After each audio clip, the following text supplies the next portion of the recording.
All right, we're back with another Pick'em video. It is Tuesday, January 27th in the NBA. We're coming off a 3-0 sweep yesterday. I got some plays that I'm really liking today, and we got to announce the winner of the $100 giveaway. So if that sounds cool, go ahead and leave the video a like, comment something down below, subscribe if you are new, all those good things. Going to help YouTube push this video out a little bit more. So let's hop into the recap of yesterday's video picks. And there it is, 3-0 sweep, which we'd love to see.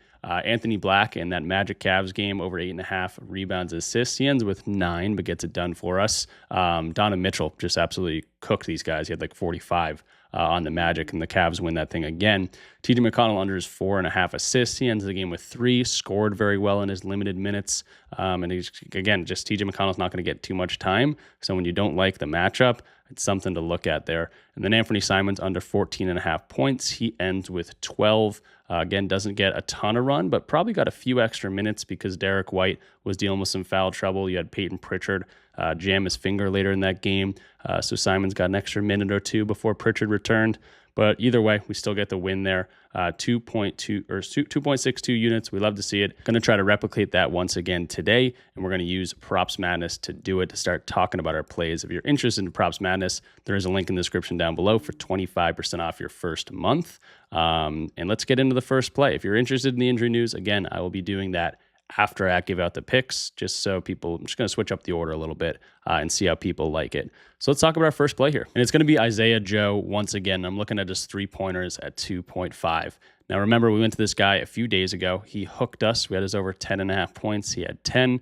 We had him over 2.5 threes. He had 2, but he shot 2 of 7. I really like the volume he's been getting. The minutes have been there too. They just lost to the Raptors last time the Thunder team did. They're dealing with injuries, and now they get the Pelicans. They are 14.5 point spreads. It seems like a lot with all the injuries they're dealing with, but they might smack this team around. It's ready to be coming, and this is a good team to do it against, coming off a loss again to the Raptors. So Isaiah Joe, same kind of thinking I had last time doing this. He's going to get the time on the court. Again, this game was close. This is 22 minutes. He played in a very close game. This game probably will not be close. And look at his columns here when looking at Props Madness. 3-pointers allowed, they ranked 29th. Defensive ranked to position, 30th. Defensive scoring zone, dominant scoring zone, 28th. Dominant scoring zone 2, 30th. So you can just see this is a perfect chart for him to go out there, shoot some threes, and just got to knock him down. I know he's been a tough guy to bet on recently, but he's going to get the time in the court with all these injuries continuing to pile up. He hasn't gotten there in a while. He's due for a good shooting game. Again, 2 of 7 here, 0 of 5 here, 1 of 7 here. This is a 3-point shooter for this team, and it's a team he probably has as a younger guy and a guy that's still battling for minutes. He probably's got this one circled on his calendar. He's had 2 good games against his team, shot 3 of 10. Even that's not amazing. And then he shot 4 of 10. So he's had 10 3-pointers in both of these games already against the Pelicans. They've won these games handily, so they know how to play and beat this team. And again, the books are saying 14.5 point spread, and it makes sense. They're coming off a loss. So I'm expecting the minutes. Let's go and put the minutes to 22. I don't even want to put it to 35. Let's do it to 30 minutes, and we'll do 22 to 30 minutes. And this already looks a whole lot better this year. 60% of games he's getting this much time, he's over this. If he can get the 25 plus minutes that he's projected on RotoWire, he's over this in about 80% of games. If you go over to RotoWire, you can see, again, projected right here, ton of injuries for this team, projected for 25 minutes. They say he could lose some minutes. They also say he could go up. I think he's pretty much, the floor is that 22-minute mark, and he should get more than that. And again, just look at the games he's not hitting this 3-point line. 2 of 7, 0 of 5, 1 of 7, 1 of 5, 2 of 5, and 2 of 6. This is a team that gives up literally the most 3-pointers in the entire league, a team I'm sure he's got circled on his calendar, and I think he can get it done for us today. And if he doesn't, Isaiah Joe might have to not go to him for a little bit. Jumping into play number 2, this is another guy we've gone to in the past, and any away game for Tobias Harris, I do like to look at his lines, and anytime it's under 19.5 PRA, I think the last time we bet on him, he was 20.5 PRA, and he did come through for us. But yeah, I like Tobias Harris against the Nuggets here. Again, 19.5 PRA, just needs to hit that 20 mark. Had a bad game against the Rockets in 26 minutes. He did come back from injury recently. He played 24 minutes in that 23-point blowout against the Kings. Now he gets the Nuggets, who've been playing pretty well without Jokic. They can definitely stay in games. I would like to see Jamal Murray and Peyton Watson go out there and play. According to RotoWire, I believe, they're probable right now, so they should go out there and play. and the Nuggets are home, so it should be a competitive game. So I'm expecting some minutes from Tobias Harris, not like the 24 minutes, probably more towards the 28, 30-minute mark. And we can see the projected minutes for him in this game is right around there, 27 minutes projected for Tobias Harris. But I think they're going to rely on him a little bit. You can see where the Nuggets have been weak this season. Spot up, they ranked 23rd. Transition, they ranked 22nd. Those are his two dominant player types. You can also see the catch and shoot has been pretty good recently. They rank 16th, but over the last few days, or last few games, let's say 10 games, if I can find that, the splits, yeah, right here. Last 10 games, they've been really good at defending the catch and shoot, but he can also, do some other damage in other areas. 25th ranked in terms of within 10 feet, which is 50% of Tobias Harris's shots anyway. So I think he can still get into the spot up areas. Catch and shoot might be a little bit more difficult, but actually I was looking at difficult catch and shoot matchups, and he's still over this in about 50% of games. And again, thinking this thing might be close, thinking he's pretty much back from that injury that kept him out for a little bit of time. This 15 game time or 15-day time.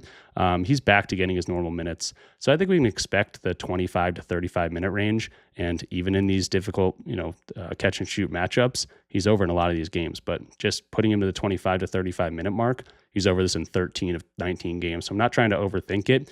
Again, spot ups there, the transitions there. You could put those filters in. Again, opponent rankings, I'll just go all time this season. Dominant player position, we can take away the top 15 teams or so. He's going to get this much time on the court. He's pretty much going to go out there and do it. The only two games he didn't get there were the 19 PRA games. And again, this is dominant player type, that spot up situation and getting the minutes on the court. So I hope this one stays close. Again, those Nuggets players should be out there playing. Peyton Watson, Jamal Murray have both been really, really good without Jokic on the court. And the Nuggets are the home team. The Pistons are away. So again, looking at these splits, going to away games, he's over in 60% of away games without even considering the minutes. Pump up the minutes to 25 plus minutes, he's over in 72% of them. So Tobias Harris's line just looks too low to me. This isn't some crazy, matchup deep dive. It's more like, hey, Tobias Harris is healthy. I think this game's not going to stay close, and he should clear this line. He does in most games. Jumping into play number 3, going to be kind of a weirder one, but it makes a whole lot of sense when you start to think about it. It's going to be Tyrese Maxey to get some rebounds. It's plus 118 on FanDuel right now. Obviously, the hit rate doesn't look amazing, but he's still over in 45% of games if you take the entire year. He's actually over about 58% of games. And I like the fact that they just got crushed by the Charlotte Hornets. He played 25 minutes in that game. I think Tyrese Maxey, one of those guys that's going to take that personally. He is the heart and soul of this team with Paul George and Embiid kind of in and out of the lineup. They are questionable today. I wouldn't really mind if they played today, just because it would mean that Miles Turner is going to be trying to take a guy like Joel Embiid out of the paint, which would mean, Embiid's going to be harder to get rebounds just because Miles Turner is going to be shooting threes. That's kind of what he does. Embiid is probable here, so he probably will go out there and play this thing. And if you think about, again, the Bucks, they don't have Giannis anymore, and he's going to be out for the next few weeks. He's not going to be attacking the paint. That's going to be when Maxey's going to be a little bit more difficult to get those rebounds. He could absolutely fall into some longer rebounds if Miles Turner and Bobby Portis are shooting threes, which they both like to do. So that could in turn be more longer rebound opportunities. And you've actually seen that in the games that they played these guys already this year. No Embiid in both these games, but he had 5 rebounds and he had 4 rebounds, a lot of minutes in these games too. Even though they won this game by 15, Tyrese Maxey is going to get as much as he can handle. And again, even with Paul George and both these guys playing, the hit rate's not bad. 60% of games, he's over this. Now, again, hasn't gotten it recently, which is why I think we're getting the price tag we are. But Maxey can absolutely grab rebounds. And again, got cooked last game, 37-point loss. The last time they lost by a whole bunch of points, 26-point loss to the Cavs. He came back and played the Cavs 2 days later. 39 minutes, they lost that game again, but he had 10 rebound chances. So he's going out there and grabbing, or chasing rebounds. That was a game that Embiid played. That was a game Paul George played, and he again had 5 rebounds and about 10 chances. So I can't find any other games. Here's another game they lost by 25, I guess. And again, 7 potential rebounds or rebound chances, and he grabs 4 of them. So I'm not expecting him to grab a ton of rebounds. I think he could grab like 5 or 6 rebounds, but we just need 4 to cash here. And again, getting a pretty good price at plus 118. And you think about the Bucks, no Giannis, it's going to be a lot of big men shooting threes. Could absolutely mean the bigger guys on this team, Joel Embiid, Andre Drummond when he's out there, even guys like Oubre or Grimes or Paul George going to be taken outside the paint a little bit more, which could mean Maxey could get some easy ones just kind of fall in his lap, which would be great. But then you get the added boost of, hey, Tyrese Maxey just got cooked last game, blowout. Now he comes in here with a little bit more oomph to try to get a win for a Bucks team that's just struggling without Giannis, obviously. 10.5 point spread, hopefully not a massive blowout. But if it is, it means more opportunities for rebounds because the Bucks are probably missing shots. So I like this one. The price tag's good, plus 118. I think it should be more like a plus 100 or so. And I'll take the price on one that makes a lot of sense to me. Next guy I'm looking at is going to be John Collins. Knock down some threes against the Jazz, minus 110 on the over 1.5 3-pointers made. And you can see last 20 games he's over this in 65% of games. Last 10 games he's over this in 70% of games. If you take a look at the entire year, he was not shooting a lot of threes. Again, that's the blue chart here, 3-pointers attempted. But he also wasn't making a lot because obviously he wasn't shooting enough to make them. But now with all the injuries piling up, Bogdanovich, Derek Jones Jr., Bradley Beal, Chris Paul being shut down, Chris Dunn also, turned his ankle last game. Potentially no Kawhi in this one. I honestly hope he does play because I think John Collins plays pretty well off him and can get some open shots with Kawhi Leonard on the floor. But yeah, recently the shots have been up and he's been knocking him down, which is good. And now he has a textbook matchup. Again, 3-pointers attempted allowed, 30th ranked above the break threes, spot ups, whatever you're looking at. This is where he's going to make a lot of his shots. And in turn, he does get some shots within that paint, restricted area. 47% of his shots come from there. That's the one thing the Jazz have kind of locked down this season is that interior scoring, which means John Collins might have a better opportunity to go outside and knock down some of these 3-pointers. So I like his attempts. I like where he's been at the recent form, the recent games he's been doing it. And again, all these injuries are because of that. So again, you start zooming in, 65% of games, 70% of games, and you can see the 3-pointers attempted are also up 5 3-pointers, 1 of 3. That could absolutely happen today. That would be what kind of burns us, I think.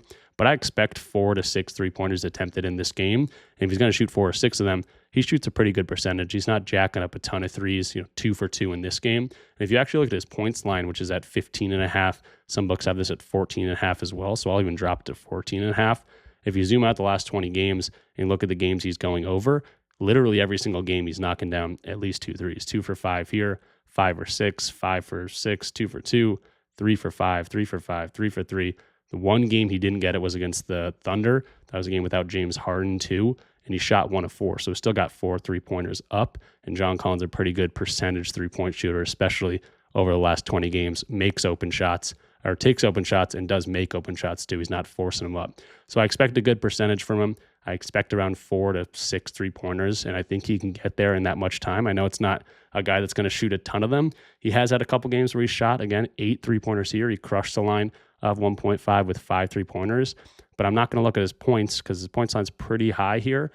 Just because the threes has a better hit rate. And again, every single game he's going over, he's hitting 2 threes anyway. So I like this spot. He's got a perfect matchup to do it. Again, spot up, 30th ranked. That's 30% of his shots. They do hold down the paint a little bit, which is 50% of his shots almost. So I think he might rely on the threes, get open shots from 3. And again, the best price tag right now, minus 110. On BetMGM is where I'm going to take it. So jumping to the recap what we talked about in this video, 4 official video picks. A couple guys, the hit rates don't look amazing, I will say. And we are due for some aggression. We've been pretty much cooking the last few days in January. The hit rate's been incredible. So, we're due for some bad days here and there. So don't be too surprised if we have one of those incoming soon. But going to try to ride the momentum we've been on. Again, couple hit rates here that you're not going to love. But I think the reasoning is all there and makes a lot of sense. So we have Isaiah Joe over the 2.5 threes. He has burned us in the past, but going to try to run that one back with all the injuries to the Thunder and a really good matchup. Tobias Harris line just looks way too low. Guy very consistent, especially in a game that might stay close on the road. Tyrese Maxey rebounds over his 3.5. I think he's going to come back from that big loss to the Hornets and play pretty aggressively. John Collins over the 1.5 3-pointers made, minus 110. Just a really good price tag, I think, on this line for a guy that's been shooting them and can make open ones, especially against the Jazz here. So that's what we got for the 4 official video picks. But now we are going to jump into the giveaway real quick. We're going to do the giveaway, and then we're going to go into, if you guys want to stick around for the breakdown of all the injury news, all the potential minutes and things like that, I'm going to do that right after the giveaway. So jumping in the giveaway, going to do this thing on the fly. So I got to get a YouTube giveaway wheel. I have used this in the past. I don't know which one I use. I want to be able to show. Yeah, we'll use this one just so we can show all the people in it. And there's not a lot. So again, next time I do a giveaway, guys, only 13 people in this thing. I'm giving away $100. We'll copy that. I already tracked them all. That was people that commented on the video and signed up for my code, the Pickett code, Pickett free bet tracker for you guys to use. You should absolutely still check it out. I guess I'll shout them out real quick before we do that. Pickett is right here. Code RichPicks. When you sign up, you get $300 anyway, but I was doing the $100 giveaway courtesy of Pickett. Again, free bet tracker for you guys to use. So let's go ahead and do this. I guess we just go, how do we do this? How do we spin it? Spin the wheel. Let's do it. Here we go. Spin. All right. So this will be the winner of the giveaway. $100 Venmo to you would be ideal. And it's going to be DadPicks 254, $100 giveaway winner. So just hit me up in the comments or hit me up anywhere, the Twitter or the free part of the Discord. Just get in touch with me somehow and I'll Venmo you that money. So congratulations. And again, next time we do a giveaway, only 13 people. So just keep that in mind. You guys want to get in on these. So now we're going to quickly run through the 7 games, talk about the injuries, talk about the projected minutes. We'll start with this Portland and Washington game. No early games today, which is kind of nice. But we got Portland and Washington. Deni Avdija, you want to know if he's going to play, especially playing his old team. That's always something you want to look at. The only problem would be is Deni Avdija has been dealing with this injury. So how many minutes he's going to play? Is this going to be a blowout? All those different things are going to go into it. But here's the projected minutes as of right now. They are on a back-to-back as well. One of the 2 teams on a back-to-back. The other team is going to be the Philadelphia 76ers. So again, they got crushed last game, so it's almost like not a back-to-back for them. But yeah, here's the projected minutes as of right now. In terms of the injuries, no Scoot Henderson still. Matisse Thybulle, I don't know if he's played the entire year. Chris Murray still out. So really just looking at Deni Avdija. Projected minutes for the Wizards. Alex Sarr has been getting a lot of time recently. The Wizards are a team that kind of looked like they were tanking for a while, and they still kind of do. But they seem to be running their younger guys a whole lot more. Bob Carrington getting a lot of time. Kaishan George, I was looking at his rebounds line a little bit. His assist line actually was what I was looking at. Alex Sarr, again, this has been playing minutes, but you got to be wary of the blowout situation. The Wizards are at home, and again, they're kind of a harder team to say, like, okay, they played their guys 35 minutes last game. Are they going to limit Alex Sarr to 25 minutes in that game? Or in this game, it's going to be weird and hard to tell. Bilal Coulibaly and Chris Middleton also questionable. So just a harder team kind of to scout and know exactly what they're going to be doing. Moving along to the Kings and the Knicks. Knicks are at home. No injuries as of right now for them. So you can see the projected minutes. We know they're going to play their guys a decent amount. Not like last year, but definitely going to run these guys out as much as they can. And they've been struggling recently. They got to try to get back on track. They're still 27-18. I think they're 3rd in the West now, or the East now. But yeah, they had that skid, so they want to get the wins when they can handle them, especially going up against a Kings team that's obviously been struggling all year. But the Kings do have Sabonis back. He's going to be starting this one. His minutes have been creeping up, projected for 31 minutes in this game. But a 13.5 point, spread, decent size spread. You could potentially be looking at a blowout, and the Knicks definitely a better home team than they are an away team. Zach LaVine continues to be out for this team, or I guess he's questionable for this team. So we'll see if he returns in this one. Then we got Milwaukee and Philadelphia. We talked about this one. We talked about Tyrese Maxey's rebounds. We should get Paul George back in this one. We should get Joel Embiid back in this one. I guess Paul George is still questionable. But as of right now, projected minutes for them. Another guy I was looking at was Kelly Oubre's points line. He seems to be a guy that you can trust. He gets a lot of shots up and, again, can shoot a good percentage, but then he'll have a dud game where he doesn't shoot very well. But I was looking at Kelly Oubre, not to be totally honest. Miles Turner was someone I almost faded, his 14 or 15.5 points line. The guy has not been hitting it. He has a horrible year all year, and he's going to get more attention defensively with no Giannis, and that's the big thing. No Giannis in this one. And no KPJ. So Ryan Rollins was a guy I really wanted to attack before their last game got postponed. He could be someone you want to look at here again, but definitely a different matchup than we were looking at before. 10.5 point spread in favor of the home team. But yeah, looking at this Bucks team, I think there's definitely someone to go to. Bobby Portis I would trust more than Miles Turner. And then Ryan Rollins is going to get, I think, as much as he can handle. If you can trust Kyle Kuzma, go out there and try it. But there should be some value in this Milwaukee team as we start to, the lines start to adjust without these dudes in the lineup, especially obviously Giannis. Then we got the Pelicans and the Thunder. Could absolutely be a blowout. We attacked Isaiah Joe in this one, but definitely some other guys that could get some good run, especially against a weak defensive team in the Pelicans. But the Pelicans relatively healthy now. They could stay in this game, but they are on the road. That's another big thing I didn't even mention, I don't think, with Isaiah Joe. They're home, so shooters shoot a little bit better at home typically. But this is the projected minutes for this team. Trey Murphy going to get the most time on the court typically. Zion going to be the first guy to lose minutes in any sort of blowout situation. Sadiq Bey has been really, really good. Good to see him starting. And then Derek Queen and Yves Missi kind of have to decide who's going to be playing the majority of the minutes at that center position. It's kind of whoever's playing better at that point. And obviously the injuries for the Thunder we kind of already talked about. Then we got Detroit and Denver. Should be potentially a good one. All probable tags for their main guys that haven't been missing time. Christian Brown's been out for a while. Aaron Gordon is not in this one. I didn't mention that. Jamal Murray plays pretty well off him too. But Jonas Valanciunas should be in that starting center role, can kind of match the size, one of maybe the only dudes that can match the size of a Jalen Duren and the strength of Jalen Duren. So the projected minutes for this Denver team, they are the home team.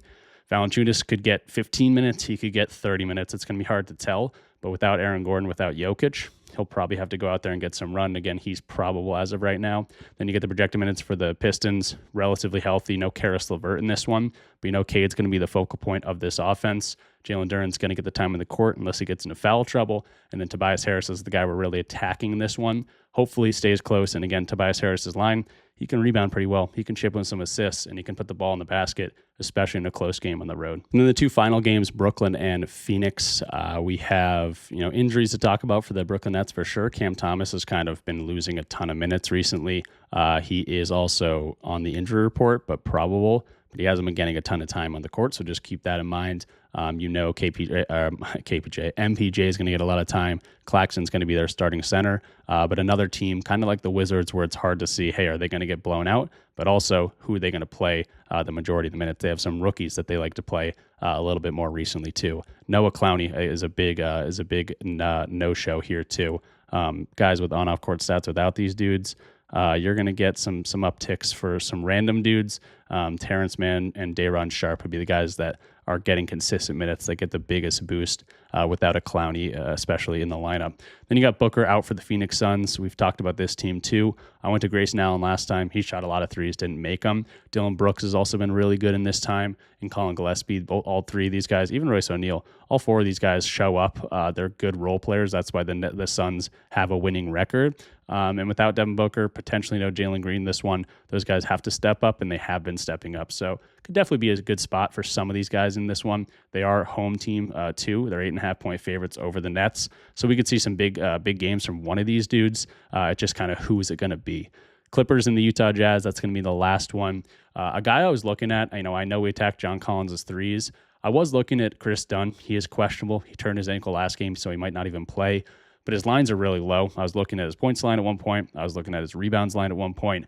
I just think his lines are so low that it makes me think he might not play in this one. But he could be a good angle if they stay low. His rebounds line was like 2.5 at a playable value. And then Kawhi Leonard, I hope, goes out there and plays. I don't think he's played the last few games. I mean, he was out for the lineup for a little bit, came back, but he's still dealing with that knee injury, which is kind of why I'm going to John Collins in a spot against the Jazz. Again, big spread here. So not the best slate in terms of spreads. A lot of big spreads, but the lowest spread is 6.5. So there's absolutely some blowout potential that kind of came into my plays today.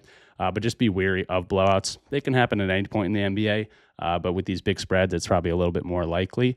And obviously the injuries to the Clippers, we know these guys have been out for a while. So we've kind of seen this movie a few times before. And then finally, the Utah Jazz. You want to know if Lauri Markkanen's playing. He's been in and out of the lineup a little bit. But with Ace Bailey, we've talked about, has getting more consistent minutes. Isaiah Collier is going to get the majority of the point guard minutes because one of the main injuries is going to be Keontae George for this lineup. So Isaiah Collier going to slot into that starting point guard spot, and he can get some stats in a hurry for sure if he's playing pretty well. But at the same time, blowout potential. Clippers are a tough team when they got everyone healthy, especially with Kawhi. So just a tough one. You want to know who's playing in this game before you attack it very heavily. So that'll do it for me in this one. Again, here's the recap. We talked about it earlier. Saved the injury report for after all the video picks and everything. So let me know if you guys like that. And again, real quick reminder, DadPicks254, you are the winner of the giveaway. So get in contact with me with the comment section or Twitter or the free part of the Discord, however you want to do it. and I'll get you that dough. But yeah, keep this in mind for future reference. Only 13 people in the $100 giveaway. I'll be doing more giveaways in the future for sure. So just keep that in mind. As the views continue to be low, you got a pretty good shot at this. So I definitely appreciate you guys watching still, and commenting and liking the video helps a whole lot. And I'm confident we'll get back into the algorithm like we used to be, getting a couple thousand views a video rather than 500 to 600, which has been a little bit underwhelming and frustrating. But I know we'll break out of it soon, especially because we've been cooking recently. So thank you guys for watching. Again, we have been killing it. We continue to try to give you guys good plays, and that's my ultimate goal. So if you guys enjoyed the video, go ahead and leave it a like, comment something down below. That does help, like I just kind of said. And check out my Discord community. That's how you get access to all my plays, and a really fun community as well. So all the stuff's in the link in the description down below. Anything that supports the channel is down there. So I appreciate you guys like always. We'll see you in the next one. Peace out.